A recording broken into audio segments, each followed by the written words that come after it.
Maintenant je ne vois pas briller le soleil, tant me sont obscurcis les rayons. Et je ne suis guère triste pour cela, car une clarté m'ensoleille. D'amour qui dans mon cœur rayonne. Et quand les autres se lamentent, je m'améliore au lieu dépérir. C'est pour cela que mon chant ne décline pas. Les prés me semblent verts et vermeils, comme au doux temps de mai. La fine amour me tient si frais et joyeux, que la neige mes fleurs blanches et vermeilles, et l'hiver calende de mai. Puisque la plus noble et la plus joyeuse a promis de m'accorder son amour, si encore elle ne se désengage pas, les mauvais conseils me font peur, car par eux le monde déchoit et meurt. Car maintenant se rassemblent les méchants, et l'un conseille l'autre comment faire des choix fin amour. Ah, mauvais individu et perfide, que celui qui vous croit vouer vos conseils, Dieu le perd et le désavoue.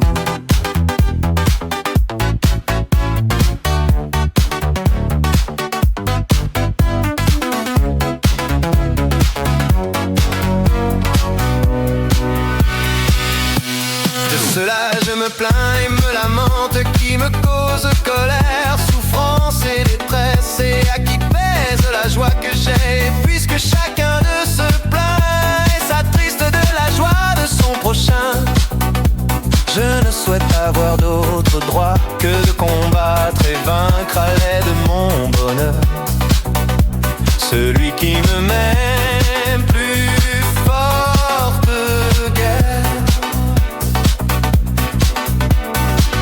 Et jour je pense, médite et veille, je me lamente et soupire, et puis je m'apaise. Mieux me vont les choses et pire je me sens, mais une bonne espérance me tient en éveil, dont mes angoisses s'apaisent. Fou, pourquoi ai-je dit que je souffre? Puisque je désire un amour si riche, ce seul désir est en lui-même un grand bien. Que madame ne s'émerveille pas si je lui demande de me donner son amour et de m'embrasser. Pour guérir la folie que je décris, elle ferait un beau miracle. Et si jamais elle m'étreignait et m'embrassait, Dieu arrivera-t-il qu'on dise de moi: ah, qui vous vit et qui vous voit, à cause du bonheur dont je témoigne. Fin amour, je suis semblable à vous, non parce qu'il convient et que cela m'échoit, mais par cela me plaît pour votre grâce. Et Dieu, je pense, l'a voulu,